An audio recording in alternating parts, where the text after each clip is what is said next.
मेरे प्यारे देशवासियों, नमस्कार। स्वतंत्रता दिवस की पूर्व संध्या पर आप सभी को मैं हार्दिक बधाई देती हूँ।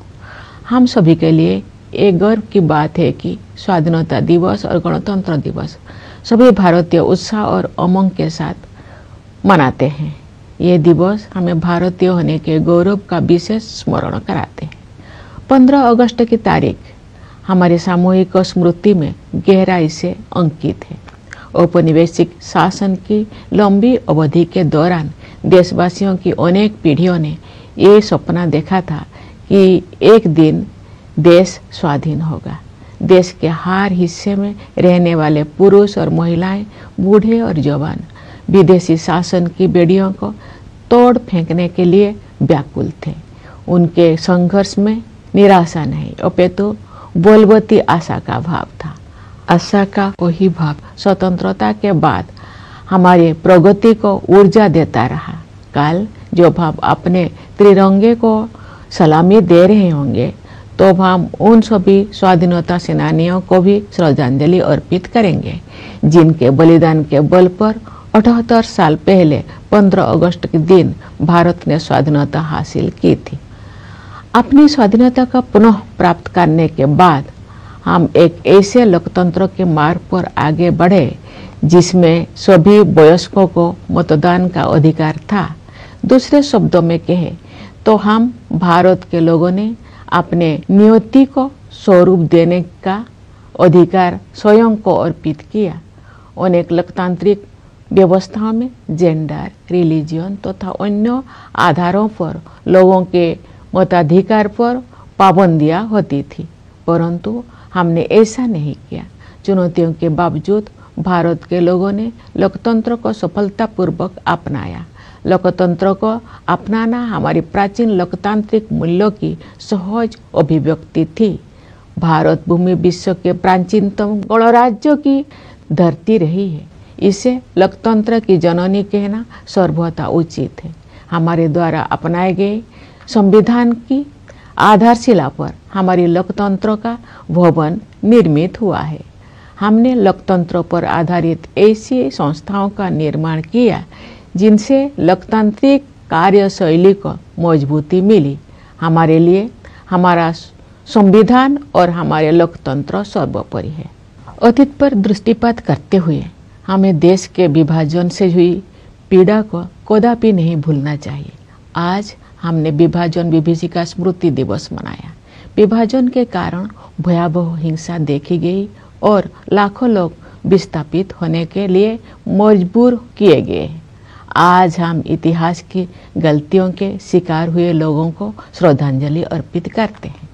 प्यारे देशवासियों, हमारे संविधान में ऐसे 4 मूल्यों का उल्लेख है जो हमारे लोकतंत्र को सुदृढ़ बनाए रखने वाले 4 स्तंभ हैं। ये मूल्य है न्याय, स्वतंत्रता, समता और बंधुता। ये हमारी सभ्यता के ऐसे सिद्धांत हैं जिन्हें हमने स्वाधीनता संग्राम के दौरान पुनः जीवंत बनाया है। मेरा मानना है कि इन सभी मूल्यों के मूल में व्यक्ति की गरिमा की अवधारणा विद्यमान है। प्रत्येक व्यक्ति समान है और सभी को ये अधिकार है कि उनके साथ गरिमापूर्ण व्यवहार हो। स्वास्थ्य सेवाओं और शिक्षा सुविधाओं तक सभी की समान पहुंच होने चाहिए। सभी को समान अवसर मिलने चाहिए। जो लोग पारंपरिक व्यवस्था के कारण वंचित रह गए थे, उन्हें मदद की जरूरत थी। इन सिद्धांतों को सर्वोपरि रखते हुए हमने 1947 में एक नई यात्रा शुरू की। विदेशी हुकूमत की लंबी अवधि के बाद स्वाधीनता के समय भारत घोर गरीबी से जूझ रहा था, लेकिन तब से अब तक के 78 वर्षों में हमने सभी क्षेत्रों में असाधारण प्रगति की है। भारत ने आत्मनिर्भर राष्ट्र बनने के मार्ग पर काफी दूरी तय कर ली है और प्रबल आत्मविश्वास के साथ आगे बढ़ता जा रहा है। आर्थिक क्षेत्र में हमारी उपलब्धियां साफ साफ देखी जा सकती है। पिछले वित्त वर्ष में 6.5% की सकल घरेलू उत्पाद वृद्धि दर के साथ भारत दुनिया की प्रमुख अर्थव्यवस्था में सबसे तेजी से बढ़ने वाले देश है। वैश्विक अर्थव्यवस्था में व्याप्त समस्याओं के बावजूद घरेलू मांग में तेजी से वृद्धि हो रही है। मुद्रास्फीति पर नियंत्रण बना हुआ है, निर्यात बढ़ रहा है। सभी प्रमुख संकेतक अर्थव्यवस्था की मजबूत स्थिति को दर्शा रहे हैं। ये हमारे श्रमिक और किसान भाई बहनों की कड़ी मेहनत और समर्पण के साथ साथ सुविचारित सुधारों और कुशल आर्थिक प्रबंधन का भी परिणाम है। सुशासन के माध्यम से बड़ी संख्या में लोगों को गरीबी से बाहर निकाला गया है। सरकार गरीबों के लिए अनेक कल्याणकारी योजनाएं चला रही है। जो लोग गरीबी रेखा से ऊपर तो आ गए हैं लेकिन मजबूत स्थिति में नहीं है, उनको भी ऐसे योजनाओं की सुरक्षा उपलब्ध है ताकि वे फिर से गरीबी रेखा से नीचे ना चले जाए। ये कल्याणकारी प्रयास सामाजिक सेवाओं पर बढ़ते खर्च में परिलक्षित होते हैं। आय की असमानता कम हो रही है, क्षेत्रीय असमानताएं भी कम हो रही है। जो राज्यों और क्षेत्र पहले कमजोर आर्थिक प्रदर्शन के लिए जाने जाते थे, वे अब अपनी वास्तविक क्षमता प्रदर्शित कर रहे हैं और अग्रणी राज्य के साथ बराबरी करने की दिशा में आगे बढ़ रहे हैं। हमारे अग्रणी व्यवसायियों, लघु एवं मध्यम उद्यमियों और व्यापारियों ने हमेशा कुछ कर गुजरने की भावना का परिचय दिया है। समृद्धि के सृजन के मार्ग में आने वाली रुकावटों को दूर करने की आवश्यकता थी। पिछले एक दशक के दौरान बुनियादी ढांचे में हुए विकास में ये स्पष्ट रूप से दिखाई देता है। हमने भारतमाला परियोजना के तहत राष्ट्रीय राजमार्ग नेटवर्क का विस्तार और सुदृढ़ीकरण किया है। रेलवे ने भी नवाचार को प्रोत्साहन दिया है तथा नवीनतम टेक्नोलॉजी से युक्त नई तरह की रेलगाड़ियों और डिब्बे का उपयोग किया जाने लगा है। कश्मीर घाटी में रेल संपर्क का शुभारंभ करना एक प्रमुख उपलब्धि है। शेष भारत के साथ घाटी का रेल संपर्क उस क्षेत्र में व्यापार और पर्यटन को बढ़ावा देगा और नई आर्थिक संभावनाओं के द्वार खोलेगा। कश्मीर में इंजीनियरिंग के ये असाधारण उपलब्धि हमारे देश के लिए एक ऐतिहासिक माइलस्टोन है। देश में शहरीकरण तेज गति से हो रहा है, इसलिए शहरों की स्थिति सुधारने पर सरकार विशेष ध्यान दे रही है। शहरी परिवहन के प्रमुख क्षेत्रों पर विशेष ध्यान देते हुए सरकार ने मेट्रो रेल सुविधाओं का विस्तार किया है। पिछले एक दशक के दौरान मेट्रो रेल सेवा की सुविधा से युक्त शहरों की संख्या कई गुना बढ़ गई है। शहरों के कायाकल्प और शहरी परिवर्तन के लिए अटल मिशन यानी अमृत ने ये सुनिश्चित किया है कि अधिक से अधिक घरों में नल से पानी की भरोसेमंद आपूर्ति हो और स्टोरेज कनेक्शन सुविधा उपलब्ध हो। सरकार ये मानती है कि जीवन की बुनियादी सुविधाओं पर नागरिकों का हक बनता है। जल जीवन मिशन के तहत ग्रामीण घरों में नल से जल पहुंचाने में प्रगति हो रही है। अपने तरह के विश्व की सबसे बड़ी स्वास्थ्य सेवा योजना आयुष्मान भारत के अंतर्गत विभिन्न कदम उठाए गए हैं। उन प्रयासों के परिणाम स्वरूप स्वास्थ्य सेवा के क्षेत्र में हम क्रांतिकारी बदलाव देख रहे हैं। इस योजना के तहत अब तक 55 करोड़ से अधिक लोगों को सुरक्षा कवच प्रदान किया जा चुका है।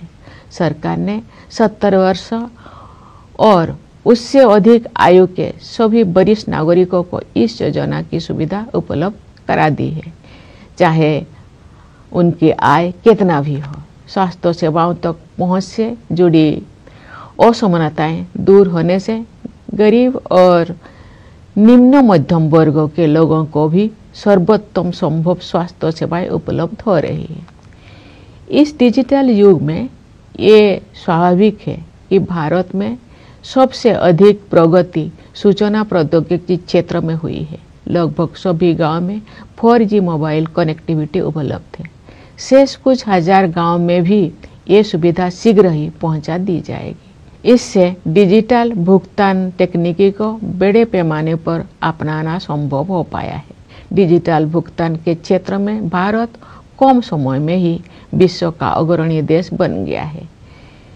इससे डायरेक्ट बेनिफिट ट्रांसफर को भी बढ़ावा मिला है तथा लक्षित लाभार्थियों तक कल्याणकारी भुगतान बिना किसी रुकावट और लीकेज के पहुंचना सुनिश्चित हो रहा है। दुनिया में होने वाले कुल डिजिटल लेन देन में से आधे से अधिक लेन देन भारत में होते हैं।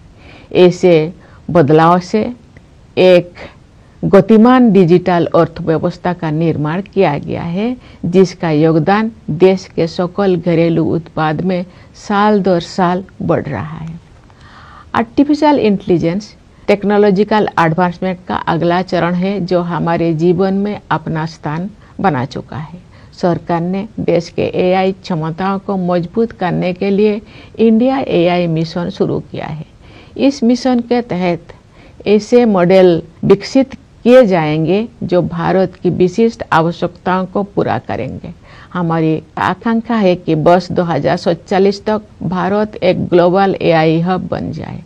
इस दिशा में सामान्य लोगों के लिए तकनीकी प्रगति का सर्वोत्तम उपयोग और प्रशासन व्यवस्था में सुधार करके उनके जीवन को बेहतर बनाने पर विशेष ध्यान दिया जाएगा। जन सामान्य के जीवन को बेहतर बनाने के लिए कारोबार को आसान बनाने के साथ साथ जीवन को आसान बनाने पर भी समान बल दिया जा रहा है। विकास तभी सार्थक होता है जब हाशिए पर के लोगों तक सहायता पहुँचे और उनके लिए नए अवसर उपलब्ध हो।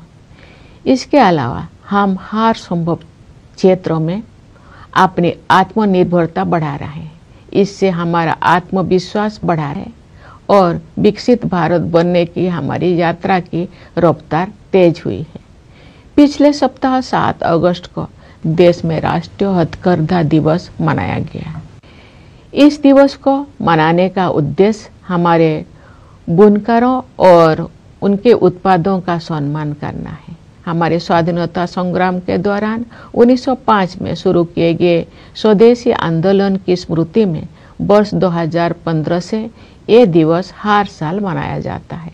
महात्मा गांधी ने भारतीय कारीगरों और शिल्पकारों के खून पसीनों से निर्मित और उनके अतुलनीय कौशल से युक्त उत्पादों को बढ़ावा देने के लिए स्वदेशी की भावना को और मजबूत किया था। स्वदेशी का विचार मेक इन इंडिया और आत्मनिर्भर भारत अभियान जैसे राष्ट्रीय प्रयासों को प्रेरित करता रहा है। हम सबको ये संकल्प लेना है कि हम अपने देश में बने उत्पादों को खरीदेंगे और उनका उपयोग करेंगे। प्यारे देशवासियों, सामाजिक क्षेत्र में किए गए प्रयासों से संवर्धित समग्र आर्थिक विकास के बल पर भारत 2047 तक एक विकसित अर्थव्यवस्था बनने के मार्ग पर अग्रसर है। मैं समझती हूँ कि अमृत काल के इस दौर में आगे बढ़ते जाने की राष्ट्रीय यात्रा में सभी देशवासी यथाशक्ति अपना सर्वाधिक योगदान देंगे। मेरा मानना है कि समाज के 3 ऐसे वर्ग है जो हमें प्रगति के इस मार्ग पर आगे बढ़ाएंगे। ये 3 वर्ग है हमारे युवा, महिलाएं और वे समुदाय जो लंबे समय से हाशिए पर रहे हैं। अंततः हमारे युवाओं को अपने सपनों को साकार करने के लिए अनुकूल परिस्थितियां मिल गई है। राष्ट्रीय शिक्षा नीति के माध्यम से दूरगामी बदलाव किए गए हैं। शिक्षा को जीवन मूल्य से तथा कौशल को परंपरा के साथ जोड़ा गया है। रोजगार के अवसर तेजी से बढ़ रहे हैं। उद्यमिता की आकांक्षा रखने वाले लोगों के लिए सरकार ने सर्वाधिक अनुकूल वातावरण उपलब्ध कराए हैं। युवा प्रतिभाओं की ऊर्जा से शक्ति प्राप्त करके हमारे आंतरिक कार्यक्रम का अभूतपूर्व विस्तार हुआ है। मुझे विश्वास है कि शुभांशु शुक्ला की इंटरनेशनल स्पेस स्टेशन की यात्रा ने एक पूरी पीढ़ी को ऊंचे सपने देखने की प्रेरणा दी है। ये अंतरिक्ष यात्रा भारत के आगामी मानव अंतरिक्ष उड़ान कार्यक्रम गगनयान के लिए अत्यंत सहायक सिद्ध होगी। नई आत्मविश्वास से भरपूर हमारे युवा खेल जगत में अपनी पहचान बना रहे हैं। उदाहरण के लिए शतरंज में आप भारत के युवाओं का जैसा वर्चस्व है वैसा पहले कभी नहीं था। राष्ट्रीय खेल नीति 2025 में निहित विजन के अनुरूप हम ऐसे आमूल बदलाव की परिकल्पना कर रहे हैं जिसके बल पर भारत एक वैश्विक खेल महाशक्ति के रूप में उभरेगा। हमारी बेटियां हमारे गौरव हैं।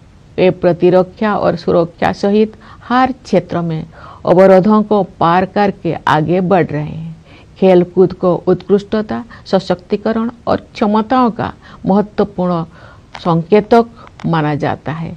विश्व शतरंज चैंपियनशिप के लिए फीडे महिला विश्व कप का फाइनल मैच 19 वर्षों के भारत की एक बेटी और 38 वर्षों की एक भारतीय महिला के बीच खेला गया। ये उपलब्धि पीढ़ी दर पीढ़ी हमारी महिलाओं में विद्यमान विश्व स्तर की सतत उत्कृष्टता को रेखांकित करती है। रोजगार में भी जेंडर गैप कम हो रहा। नारी शक्ति बंधन अधिनियम से महिला सशक्तिकरण अब केवल एक नारा ना रहकर यथार्थ बन गया है। हमारे समाज का एक बड़ा हिस्सा अनुसूचित जाति, अनुसूचित जनजाति, पिछड़ा वर्ग और अन्य समुदायों के लोगों का है। इन समुदायों के लोग अब हाशिए पर होने का टैग हटा रहे हैं। उनकी सामाजिक और आर्थिक आकांक्षाओं को साकार करने के लिए सक्रिय प्रयासों के माध्यम से सरकार उनकी सहायता करती आ रही है। अपनी वास्तविक क्षमता को हासिल करने की दिशा में भारत अब और अधिक तेज गति से आगे बढ़ रहा है। हमारे सुधारों और नीतियों से विकास का एक प्रभावी मंच तैयार हुआ है। इस तैयारी के बल पर मैं एक ऐसे उज्जवल भविष्य को देख पा रही हूँ जहाँ हम सब अपनी सामूहिक समृद्धि और खुशहाली में उत्साहपूर्वक योगदान दे रहे होंगे। उस भविष्य की ओर हम भ्रष्टाचार के प्रति जीरो टॉलरेंस रखते हुए अनवरत सुशासन के साथ आगे बढ़ रहे हैं। इस संदर्भ में मुझे महात्मा गांधी की एक महत्वपूर्ण बात याद आ रही है। गांधी जी ने बताया था और मैं दोहराती हूँ, भ्रष्टाचार और दंभ लोकतंत्र के अनिवार्य परिणाम नहीं होने चाहिए। हम सब ये संकल्प ले कि गांधी जी के इस आदर्श को कार्य रूप देंगे और भ्रष्टाचार को समूल नष्ट करेंगे। प्यारे देशवासियों, इस वर्ष हमें आतंकवाद का दंश झेलना पड़ा। कश्मीर घूमने गए निर्दोष नागरिकों की हत्या कायरतापूर्ण और नित्यांत अमानवीय थी। इसका जवाब भारत ने फौलादी संकल्प के साथ निर्णायक तरीके से दिया। ऑपरेशन सिंदूर ने ये दिखा दिया कि जब राष्ट्र की सुरक्षा का प्रश्न सामने आता है तो हमारे सशस्त्र बल किसी भी स्थिति का सामना करने के लिए पूरी तरह सक्षम सिद्ध होते हैं। रणनीतिक स्पष्टता और तकनीकी दक्षता के साथ हमारी सेना ने सीमा पार के आतंकवादी ठिकानों को नष्ट कर दिया। मेरा विश्वास है कि ऑपरेशन सिंदूर आतंकवाद के विरुद्ध मानवता की लड़ाई में एक मिसाल के तौर पर इतिहास में दर्ज होगा। हमारी एकता ही हमारी जवाबी कार्रवाई की सबसे बड़ी विशेषता थी। यही एकता उन सभी तत्वों के लिए सबसे करारा जवाब भी है जो हमें विभाजित देखना चाहते हैं। भारत के दृष्टिकोण को स्पष्ट करने के लिए विभिन्न देशों में गए संसद सदस्यों के बहुदलीय प्रतिनिधि मंडलों में भी हमारी यही एकता दिखाई दी। विश्व समुदाय ने भारत की इस नीति का संज्ञान लिया है कि हम आक्रमणकारी तो नहीं बनेंगे, लेकिन अपने नागरिकों की रक्षा के लिए जवाबी कार्रवाई करने में तनिक भी संकोच नहीं करेंगे। ऑपरेशन सिंदूर प्रतिरक्षा के क्षेत्र में आत्मनिर्भर भारत मिशन की परीक्षा का भी अवसर था। अब ये सिद्ध हो गया है कि हम सही रास्ते पर हैं। हमारा स्वदेशी विनिर्माण उस निर्णायक स्तर पर पहुंच गया है जहां हम अपनी बहुत सी सुरक्षा आवश्यकताओं को पूरा करने में भी आत्मनिर्भर बन गए हैं। ये उपलब्धियां स्वाधीन भारत के रक्षा इतिहास में एक नए अध्याय का सूत्रपात है। प्यारे देशवासियों, इस अवसर पर मैं आप सभी से ये आग्रह करना चाहती हूँ कि पर्यावरण की रक्षा के लिए आप सब हर संभव प्रयास करें। जलवायु परिवर्तन की चुनौती का सामना करने के लिए हमें अपने आप में भी कुछ परिवर्तन करने होंगे। हमें अपनी आदतें और अपनी विश्व दृष्टि में बदलाव लाना होगा। हमें अपनी धरती, नदियाँ, पहाड़ों, पेड़ पौधे और जीव जंतुओं के साथ अपने संबंधों में भी परिवर्तन करना होगा। हम सब अपने योगदान से एक ऐसे पृथ्वी छोड़कर जाएं जहां जीवन अपने नैसर्गिक रूप में फलता फूलता रहे। प्यारे देशवासियों, हमारी सीमाओं की रक्षा करने वाले सैनिकों, पुलिस तथा केंद्रीय सशस्त्र पुलिस बलों की ओर मेरा ध्यान विशेष रूप से जाता है। मैं न्यायपालिका और सिविल सर्विसेज के सदस्यों को भी अपनी शुभकामनाएं व्यक्त करती हूँ। विदेशों में स्थित भारतीय दूतावासों में कार्यरत भारतीय अधिकारियों और प्रवासी भारतीयों को भी मेरी ओर से स्वाधीनता दिवस की हार्दिक शुभकामनाएं। मैं एक बार फिर आप सभी को स्वाधीनता दिवस की बधाई देती हूँ। धन्यवाद। जय हिंद, जय भारत।